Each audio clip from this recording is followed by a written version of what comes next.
आज की आज की इस लेक्चर में हमने एनर्जी बैलेंस लगाना है किसी भी क्लोज सिस्टम के ऊपर।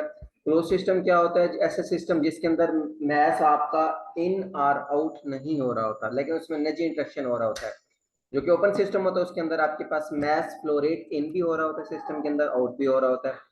तो एनर्जी ट्रांसफर तो वैसे उसमें हो रहा होता है। तो एनर्जी बैलेंस जब भी आप लगाते हो तो टोटल एनर्जी आपकी इंटरनल एनर्जी होती है, काइनेटिक एनर्जी होती है और पोटेंशियल एनर्जी होती है। तीन एनर्जी को की जो सम है वो आपके पास वर्क और हीट की फॉर्म में पेयर होता है।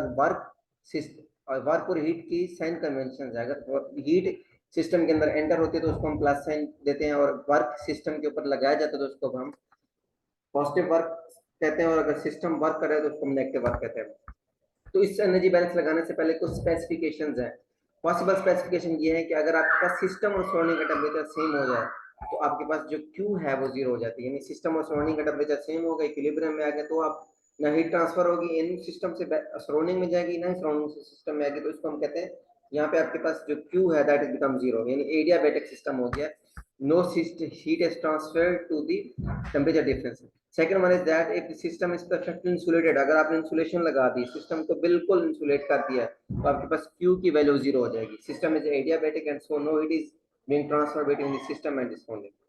अब थर्ड सिनेरियो ये है कि अगर आपके पास सिस्टम जो है ना वो एक्सेलरेट नहीं हो रहा, उसमें कोई मूवमेंट नहीं है, उसमें कोई वेलोसिटी का चेंज नहीं आ रहा, उसमें कोई काइनेटिक एनर्जी नहीं है, तो उसमें हम डेल्टा ई के काइनेटिक एनर्जी में चेंज जो है ना वो जीरो कह देते हैं। अगर आपके पास सिस्टम में कोई राइज और फॉल पोजीशन की डिफरेंस नहीं आ रहा, पोजीशन में डिफरेंस नहीं आता, तो आप पोटेंशियल एनर्जी जीरो कर देते हो। इस तरह अगर आप सिस्टम में कोई वर्क नहीं हो रहा, कोई फैन नहीं लगा हुआ, एम्पायर नहीं लगा हुआ, वो रोटेट नहीं कर रहा, पिस्टन नहीं लगा हुआ, मोटर नहीं चल रही, तो उसमें वर्क जीरो हो जाएगा। इस तरह अगर आप सिस्टम में कोई टेम्परेचर में डिफरेंस नहीं आ रहा, तो आइसोथर्मल सिस्टम में कांस्टेंट टेम्परेचर सिस्टम में तो आपके पास डेल्टा ई जो है चेंज इन पोटेंशियल एनर्जी जो है ना वो आपके पास जीरो हो जाएगी। तो ये कुछ स्पेसिफिकेशंस हैं, कुछ इंपॉर्टेंट थिंग्स हैं जो आपको अंडरस्टैंडिंग जिनकी होनी चाहिए मटेरियल बैलेंस को सॉल्व करने के लिए।